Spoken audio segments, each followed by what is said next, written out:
শিবলিঙ্গটা মুখে নিয়ে আইসক্রিম খাবেন, এটা তো হয় না মাসুদ কামাল। কোন বালের সাংবাদিকতা করেন? হাফিজের হাতে একটা স্টিক থাকে, ওই স্টিকের সাইজ এবং আপনার রেকটামের সাইজ কি সেম?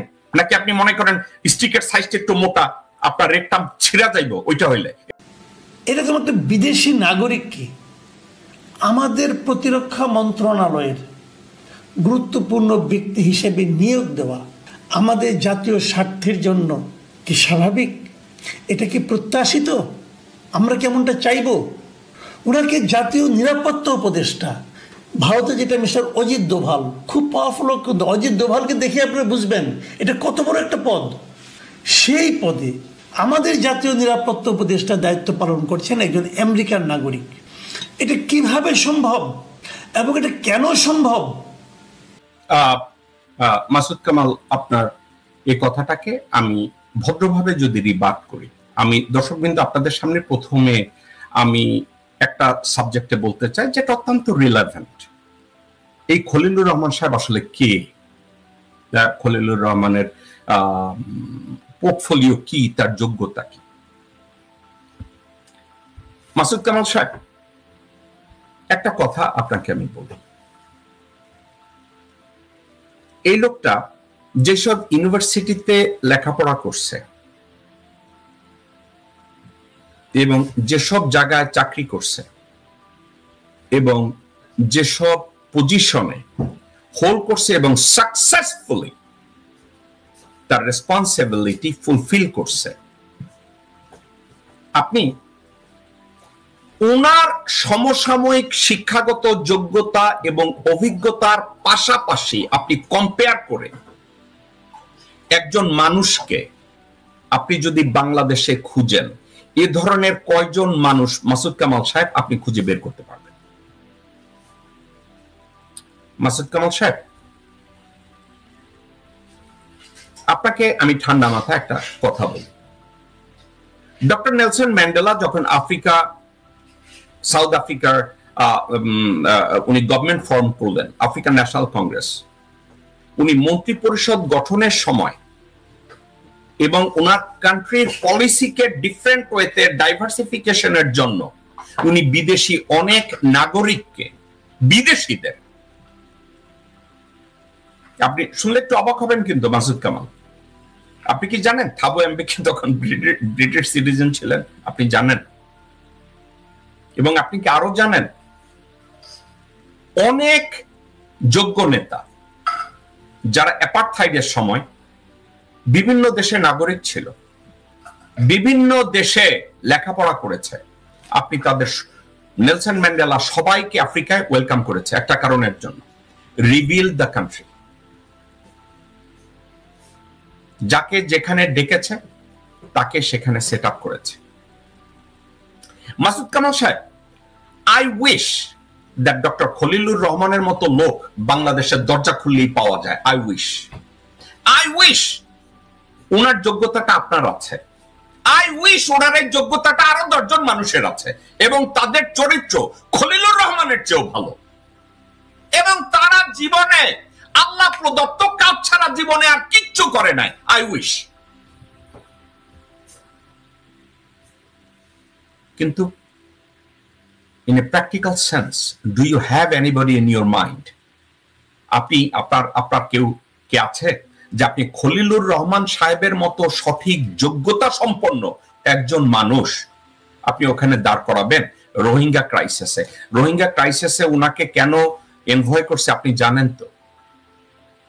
কারণ আন্তর্জাতিক কমিউনিটির সাথে কাজ করতে হবে।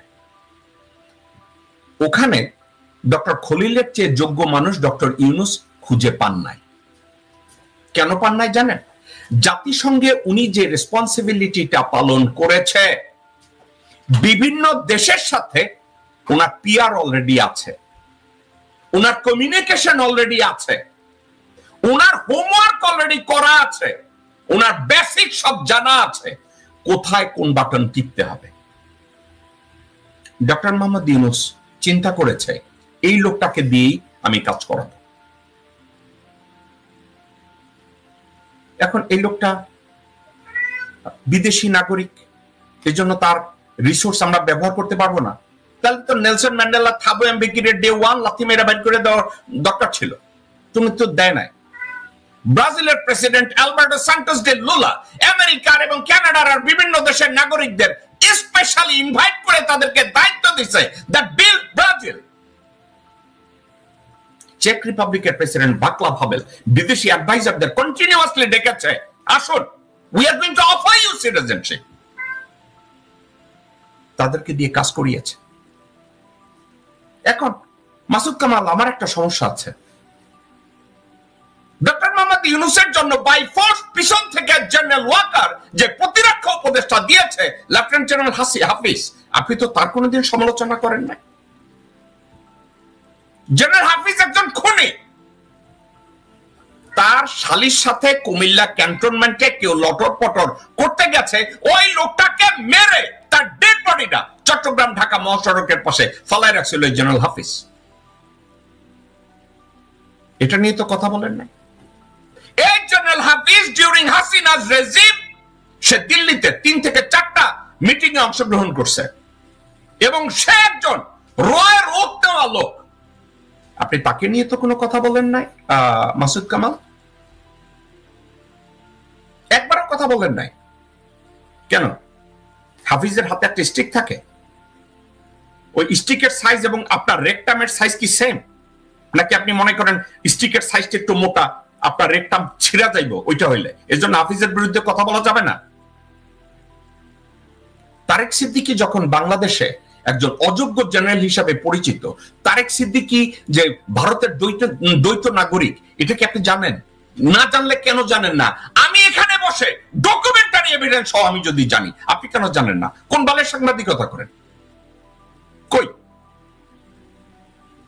তারেক সিদ্দিকী অন্যায়ভাবে বাংলাদেশ সশস্ত্র বাহিনীর ম্যানুয়াল ভায়োলেট করে, সংবিধানকে পদদলিত করে গুম খুন করিয়েছে।